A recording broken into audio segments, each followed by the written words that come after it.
It is Euro Report as part of the Anfield Wrap's free week before every single European match. What we try to do is, well, find out what the opposition have been up to, where they find themselves at this point in their season, and so on and so forth. Coming up in a second or two is Joost Pijpker, a Dutch journalist, to be able to give us a bit more of a lowdown on PSV this season and even current impressions of how Arne Slot is doing.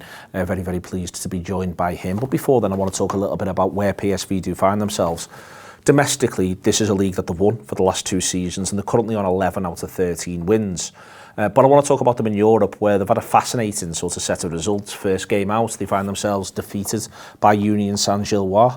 Perhaps a mildly surprising result for them, given the fact that the Dutch league does see itself as stronger than the Belgian league. And then from there, they get themselves a point against Leverkusen, but it's the 2 in the last block of games that I want to focus in on. So first up is the most recent one, which is the game against Olympiacos, which is, again, not necessarily a pot 1 team, far from it. Olympiacos, PSV Eindhoven go away from home, and it takes a late equaliser for them to get a result. You can see, if you're watching this right now, the race chart, 0.87 for Olympiacos versus 0.37 for PSV, a really low event game. Now, last season, PSV in the league, they scored 100 goals, were more than 100 goals.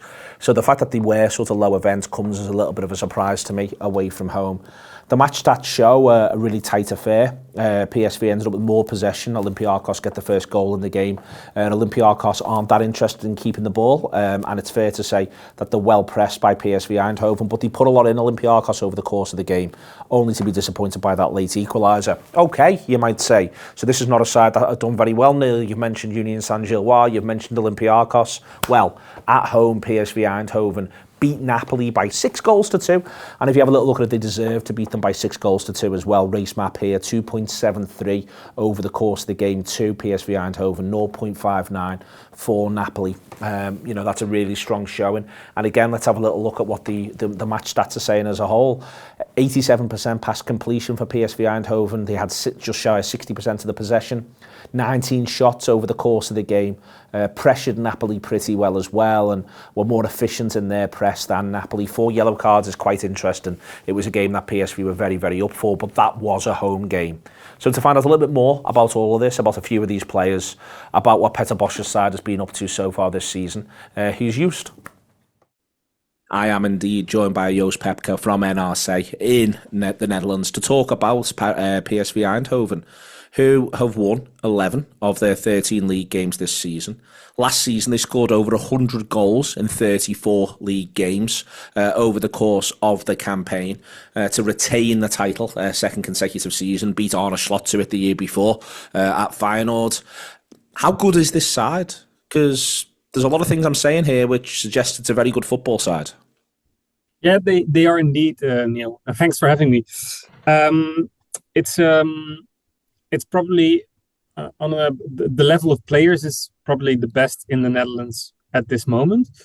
But they had a difficult start of the season, more difficult than the previous years. So 2 seasons ago, they started really well. They didn't lose any points until I think it was halfway in the season. Last year, they started losing points around, well, I think it was December, the end of November. And this year they started in a rougher way compared to previous years. And they lost one of the first games against Telstar, which is a small side, which is in a way too small for the Dutch First League. So that was quite a surprise, but they regained their level quite easily afterwards. So they're better than they were in October or September.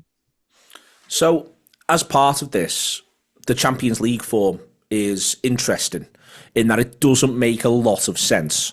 They have played 2 home games, one against Union Saint-Gilloise, one against Napoli. Listeners may be surprised to learn they win one of those 6-2, and it is not the one against Union Saint-Gilloise. Instead, they put Napoli to the sword. And then it's 2 draws, which aren't bad results against Leverkusen and against Olympiacos. They aren't bad results, but it does mean that, it's likely to be qualification as it was last season. Is that the target? Was that the target before the Champions League campaign started? Yeah, they want to reach at least the last 24. So you have like it's a playoff round. The playoff round. But they had a really, really poor start. I was at the match against Union Saint-Gilloise, and it was unrecognizable in a way for PSV. Yeah. They were poor. They couldn't find a way to get through towards the goal, and they had really difficulties countering the formation with 3 defenders in the back of Union. I think Leverkusen was the second game, the away game in Germany, and that was the first time this season we saw signs of the PSV team of last season. They draw in Leverkusen, but they were really eager, energetic, and also not so sloppy. The problem was in the first games, also in the league, they were really, really sloppy. And you mentioned Napoli, of course, which was a big surprise, because after Union, we thought, well, PSV is not gonna reach the last 24, because every opponent after that is more difficult than Union. It was the most easy one to win, and then they overpower Napoli with 6-2. It was a surprising game to see. Well, they go 1-0 down as well. I mean, sometimes some teams that liberates going 1-0 down. You know, you're at home. The worst that can happen happens. And from there, by half time, they've turned it around to 2-1. Before Napoli get their second goal, they've gone to 4-1. And then the last two come in a rush. But people would think, again, you know, even off a 6-2, you think, well, you've got into a bit of a lead, maybe then they've come back. No, they went behind in that game, didn't they? And you used the phrase overpowered. That's what they then go on and do to Napoli. They run all over them. Yeah. And I think this is something which you saw last year as well in the game versus Liverpool. If you underestimate PSV, it can be a really difficult opponent. I mean, on paper, Liverpool is clearly the favorite, even in the current form, because their players are 1 or 2 levels above everyone at PSV at the moment. But last year, Arne Slot started with a B team versus PSV, and they got in front as well, I think, that game, but were surprised in the end, because you saw against Napoli as well, as there was the momentum was shifting, and as soon as the momentum shifted towards PSV, Napoli didn't have a chance to turn it back around. This is part of the interesting makeup of the side, the club full stop, but of the side that Liverpool are likely to face, is that it is a young side. This is a young team. This PSV side, you know, there's a number of younger players in there.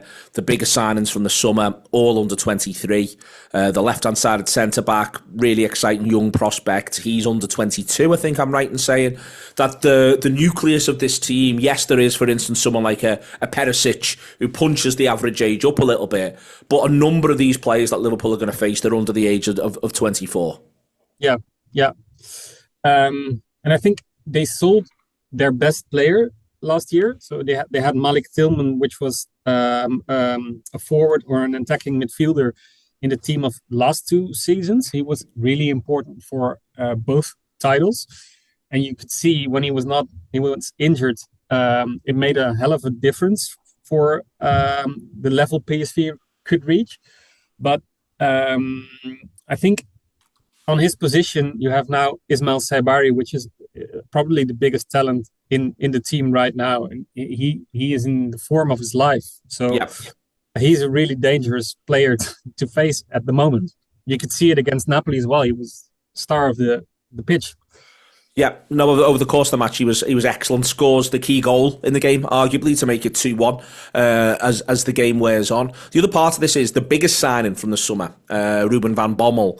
He's out for the season, so he has been missed so far, and Sabari's part of him standing up in Van Bommel's absence. I think there was the idea that Van Bommel would carry the torch over the course of the season. Spent a lot of money on Paul Wanner, it comparatively for PSV, but he's using him so far mostly as a bench option. He doesn't even come on in the 1-0 at the weekend. Is that because he's being saved for Liverpool, or do you think he'll be used from the bench against Liverpool? I suppose he's being used from the bench again. I'm not really sure because we'll have to wait until the final press conference of the trainer, of course. But Warner is seen as a talent. They paid so much for him because they expect him to be national team level in 2 or 3 years' time. So yeah. I spoke to the technical director of PSV this summer and about these transfers, and they said, well, you see the transfer market shifting the last few years and clubs paying excessive sums of money for really young talent. So the only way to sign players which are interesting for you is to sign them early and to make a gamble on Van Bommel and also Warner. And they're not really they don't have the level yet to play in the first team, but they hope they will be first team material in a year time. But for instance, I mentioned before with Gasiorowski at centre back who they brought in from Valencia, again a young player, but he has been played and trusted, hasn't he? They've gone for him. How impressive has he been? He was a bit wonky in the start. So he was in playmaking. He was really interesting to see because he has a good forward pass and he's not scared to be part of the build-up in PSV. But defending, he could be really sloppy or just have a really good game and then have a pass towards the goalkeeper which is too short and lead up to the first goal again. So he was not stable in a way, but he also got better, and I think he got better because Peter Bos changed something compared to last year's. He's not playing with two central defenders, but he's playing with Gasiorowski with Jerdy Schouten next to him, and Jerdy Schouten is originally the playmaker. He's playing at 6, so in front of the defense, and he moved him a line back. So he is part of the attack now, and he is also making Gasiorowski seem more less nervous and more confident in his play. I've got no sense. I mean, Liverpool's problems at the minute almost put to one side. You know, this is a side who scored 100 goals last season. You've just talked there about dropping a midfielder back into the defensive line. They score 6 against Napoli, but then they have the game that they have when they go away to Olympiacos, where for both sides, there's barely a decent chance in the game. Finishes 1-1, but it's a game very low incident. You know, not much happens. I've got no sense of, off the back of looking at the data around PSV, watched some of the clips. Obviously I've not seen them play 90 minutes, but I've got no sense really of what Liverpool should expect at Anfield. You know, I don't think they were resting people necessarily at the weekend for the game to come. I think he went quite strong, got the 1-0 win. So I don't know what you think, but what should we expect from PSV when we all take our seats at Anfield? So there are several characteristics in the tactics of Peter Bos, which he always uses. So playing attacking is not negotiable. So he will never lean back and wait until you see what the opponent does. Also, high press is he always uses the high press, not in a dumb way. I mean, if you play like against Olympique Marseille and you play high press, you know you're going to be fooled. But he tries to use it sensibly. So I think PSV knows they are not the best side in the game against Liverpool, but as soon as they see chances, they will try to regain the ball close to the Liverpool goal. Yeah. And so that will be the game plan. It will be, can they nick it off, nick it high, and go. That'll be the essence of what they look to do over the course of the 90 minutes. Yeah, and they have speed and agility. So you have Dennis Mann, which is the right winger at the moment. He is quite fast and quite handy with the ball, and they can move up quite easily towards the goal. So if they capture the ball close to their own goal, they can switch towards attacking quite easily. But then again, this is against teams which are Dutch league level, so it's different against Liverpool. But you said before, though, he won't shift those principles. He won't betray those principles. You feel as though he will want to play his game. He won't be irresponsible. You mentioned Marseille; it's a good comparison. But there will be a desire from PSV to come and to play football. Yeah, and I think this was the strange thing against Union. There was hardly any attacking. Attacking in the game, so they seemed like really an Italian side in a way, waiting and then trying to counter towards the goal, which they weren't able to. So I think this was the exception, and usually Peter Bos tries to build up through the center of the field and use people like Jerdy Schouten and Ismail Sabari and also Joey Veerman, which is really good player.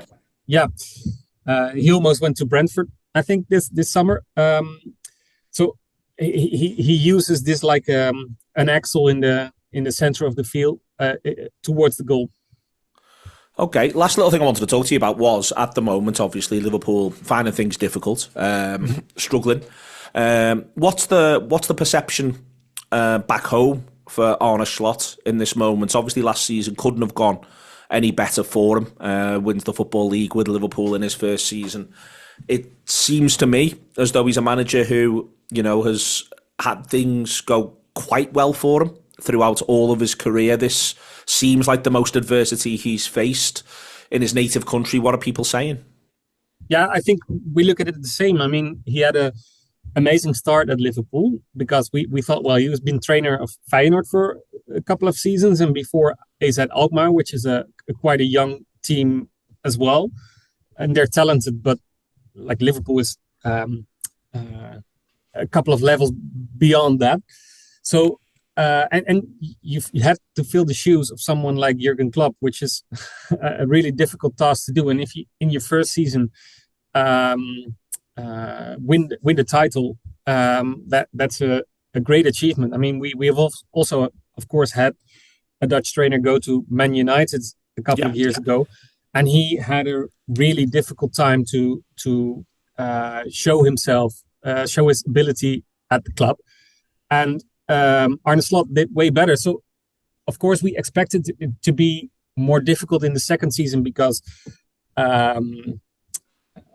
you have to manage the same group. Some players transferred to other clubs, and they had, of course, the situation in the summer with the tragic death of Diogo Jota, which is it can only influence the group. I mean, it's a horrible thing to go through. So it must have an effect on the preparation for the season and the dynamics within the team. But the difference compared to last season is well, it's we are not sure how to explain them because it's totally different season for him as well. Yeah. It seems as though he's. Yeah, I think that's all very, very fair. I'm just sort of struck by is there commentary on him? For instance, will he be aware that he's being discussed in his native country and how it's going? Is that something that think might not impact him negatively, but something he'll be at least have a consciousness of? Yeah, but I think he's being discussed in England even more. So I think in the end, it's more interesting and more important for him what people think of him in Liverpool and in Merseyside than it is what they think in Rotterdam or Amsterdam at the moment, because his fate is being decided over there. Okay, excellent stuff. Last little thing is what do you expect from the game? Do you think it'll be a Liverpool win? Do you think it'll be a draw? Do you think it'll be a PSV win? What's your sense on how the game will play out? Obviously, these two managers know each other very well.